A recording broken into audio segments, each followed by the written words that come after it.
নমস্কাৰ এই মুহূৰ্তত আহি পৰিছে ৰাজ্যখনৰ বাবে খন্দিয়াৰ কেইবাটাও বিগ ব্ৰেকিং নিউজ। আজি 31 মে অসমৰ লগতে ভাৰতৰ বিভিন্ন প্ৰান্তৰ পৰা এনে ধৰণৰ খবৰসমূহ নিতৌ চাবৰ কাৰণে চেনেলটো সাবস্ক্ৰাইব কৰি ভিডিঅ'টোত এটা লাইক কৰি দিব। এই মুহূৰ্তত জনাই আছো এটা ব্ৰেকিং নিউজ। ৰাজ্যৰ বিভিন্ন প্ৰান্তত ধাৰাবাহিকভাৱে বৰষুণ অব্যাহত আছে। আজিৰ দিনটোত ৰাজ্যৰ বিভিন্ন প্ৰান্তত বানে সংহাৰী ৰূপ ধাৰণ কৰিছে। বিভিন্ন প্ৰান্তত বানে চলাইছে বিভীষিকা।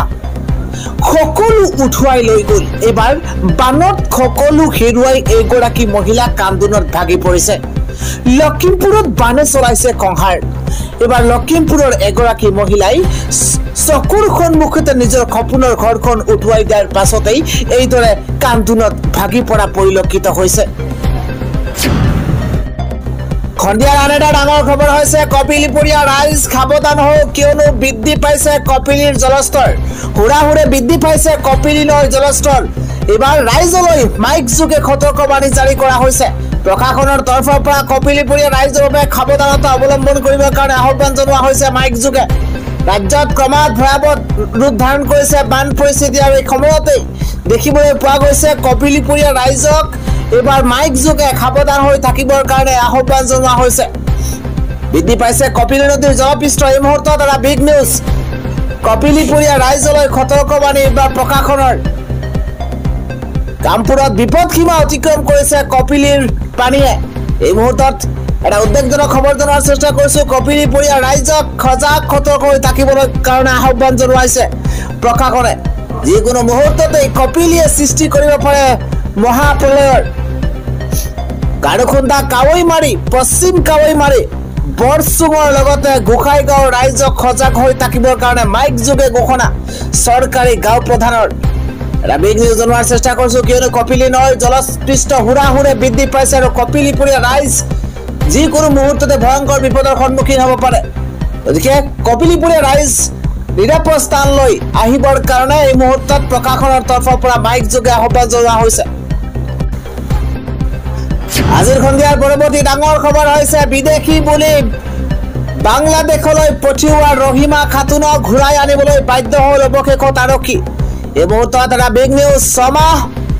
6 দিনৰ পূৰ্বে বিদেশী খোজোৱা মহিলা হৈ পৰি এতিয়া স্বদেশী। বিদেশী বুলি বাংলাদেশৰ সীমান্তলৈ বিতৰণ কৰা মহিলাক ঘূৰাই আনিবলৈ বাধ্য হৈছে অৱশেষত আৰক্ষী।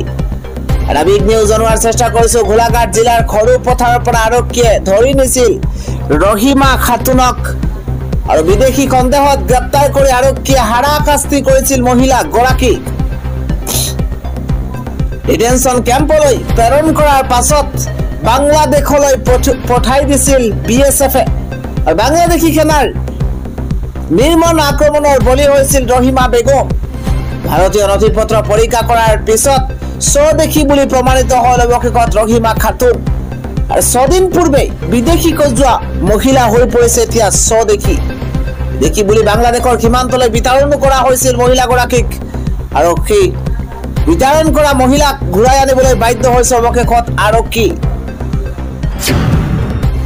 আজিৰ সন্ধিয়াৰ আন এটা ডাঙৰ খবৰ হৈছে কি হ'ব এতিয়া মধ্য অসমবাসীৰ। এই মুহূৰ্তত এটা চিন্তনীয় খবৰ। এতিয়াও উন্মুক্ত খাংদং বান্ধৰ 7খনকৈ চুইচ গেট খুলি দিয়া হৈছে আৰু হুৰাহুৰে সোমাইছে পানী। কাৰ্বি লাংপিৰ 3খন চুইচ গেটেৰে বাগৰিছে পানী। কাৰ্বি লাংপিৰ 3খন চুইচ গেটেৰে বাগৰিয়েই আছে পানী। হঠাৎ অহা বানত বন্যাত্মই কৰিছে এইবাৰ হাহাকাৰ। কেৱল মধ্য অসমেই নহয়, লগতে নামনি আৰু উত্তৰ পাৰত হাহাকাৰ লাগিছে। ডাঙৰ খবৰ এই মুহূৰ্তত জনোৱাৰ চেষ্টা কৰিছো। নিয়ন্ত্ৰণৰ বাহিৰত নিপকুৱাৰ খাংদং বান্ধৰ পানী। চুবুৰীয়া নৈ উপনৈসমূহে ধাৰণ কৰিছে এইবাৰ সংহাৰী ৰূপ। কি হ'ব মধ্য অসমবাসী? এই মুহূৰ্তত এটা ডাঙৰ খবৰ, কিয়নো বিভিন্ন প্ৰান্তত এই মুহূৰ্তত বানে চলাইছে বিভীষিকা। ঘৰ দুৱাৰ পৰ্যন্ত উঠুৱাই লৈ যোৱা পৰিলক্ষিত হৈছে।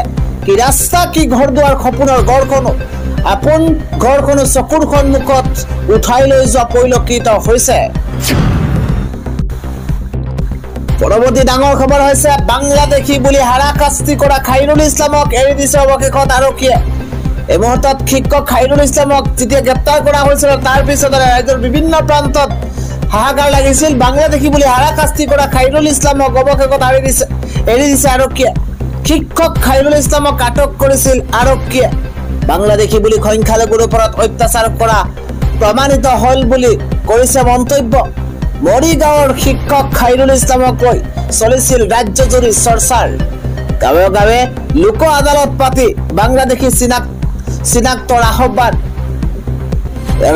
স্বদেশীক অত্যাচাৰ কৰিলে পৰিণাম হ'ব ভয়াৱহ সংখ্যালঘু সংগঠনে দিছে এই মুহূৰ্তত হুংকাৰ মৰিগাঁৱৰ শিক্ষক খাইৰুল ইছলামক লৈ চলিছিল ৰাজ্যজুৰি চৰ্চা অৱশেষত মৰিগাঁৱৰ শিক্ষক খাইৰুল ইছলামক এৰি দিয়া হৈছে এটা গুৰুত্বপূৰ্ণ খবৰ হৈছে এবাৰ ভাড়া ঘৰ দিয়া মালিকসকলৰ বাবে অত্যন্ত ডাঙৰ খবৰ মানিব লাগিব এবাৰ 5টাকৈ নিয়ম মাইক লৈ ঘোষণা কৰিছে এই মুহূৰ্তত প্ৰশাসনে ঘৰ ভাড়া দিয়া সকললৈ এই মুহূৰ্তত এটা ডাঙৰ খবৰ আছে এই মুহূৰ্তত মাইক লৈ নিয়ম ঘোষণা কৰিছে প্ৰশাসনে প্ৰথম ঘৰ ভাড়া দিয়াৰ পূৰ্বে ভাড়াতীয়া বৈধ পৰিচয় পত্ৰ ভালদৰে পৰীক্ষা কৰক এই মুহূৰ্তত উল্লেখ কৰা হৈছে Aadhaar card voter ID PAN card কি কৰ্ম কৰে ইত্যাদি তথ্য সংগ্ৰহ কৰক ভাড়া ঘৰ দিয়া মালিকে এইখিনি তথ্য পৰীক্ষা কৰাটো অত্যন্ত জৰুৰী পৰীক্ষা কৰিবই লাগিব যিকোনো সন্দেহজনক ব্যক্তিৰ বিষয়ে জানিব পাৰিলে তৎক্ষণাত আৰক্ষীক অৱগত কৰক আজাদনগৰ ট্ৰং কমিটি তথা বৰপেটা ৰোড আৰক্ষীক অৱগত কৰক ভাড়া দিয়া 3 দিনৰ ভিতৰত ভাড়াতীয়াৰ নথি সংগ্ৰহ কৰিব লাগিব বৰপেটা আৰক্ষীয়ে গ্ৰহণ কৰিছে এই বিশেষ পদক্ষেপ আমি জনাই গৈছো সন্ধিয়াৰ আন এটা ডাঙৰ খবৰ কিয়নো গুৱাহাটী মহানগৰীত পুনৰ এক ভয়ংকৰ পৰিস্থিতি কিয়নো মহানগৰীত আকৌ আহিছে বৰষুণ গুৱাহাটী মহানগৰীত আকৌ আহিল বৰষুণ মহানগৰীত পুনৰ বৰষুণৰ তাণ্ডৱ দেখিবলৈ পোৱা গৈছে বতৰ বিজ্ঞান কেন্দ্ৰই জাৰি কৰিছে ৰেড এলাৰ্ট নামনি অসম বৰাক উপত্যকাত জাৰি কৰা হৈছে ৰেড এলাৰ্ট এই মুহূৰ্তত ডাঙৰ খবৰ জনোৱাৰ চেষ্টা কৰিছো গুৱাহাটী মহানগৰীত আকৌ আহিল বৰষুণ কলা ডাৱৰে চানি ধৰিছে গুৱাহাটী মহানগৰীৰ আকাশ মঙলবাৰে মহানগৰীৰ সৃষ্টি হৈছিল অভাৱনীয় পৰিস্থিতিত শুকুৰবাৰৰ কৃত্ৰিম বান শেষ নহওঁতেই পুনৰ আহিছে বৰষুণ আকৌ কৃত্ৰিম বানৰ বাবে সাজু হ'ব লাগিব গুৱাহাটী মহানগৰীবাসী গুৱাহাটী মহানগৰীৰ বিভিন্ন প্ৰান্তত এককাল এবুকু পৰ্যন্ত পানী আৰু তাৰ মাজতে পানী খুব শুকুৱা নাই পুনৰ বৰষুণৰ তাণ্ডৱ আৰু বৰষুণ এতিয়া কি কৰিব গুৱাহাটী মহানগৰীবাসী পুনৰ বুৰিব লাগিব নেকি কিয়া তাক লৈ এতিয়া চিন্তিত হৈ পৰিছে এতিয়া গুৱাহাটীবাসী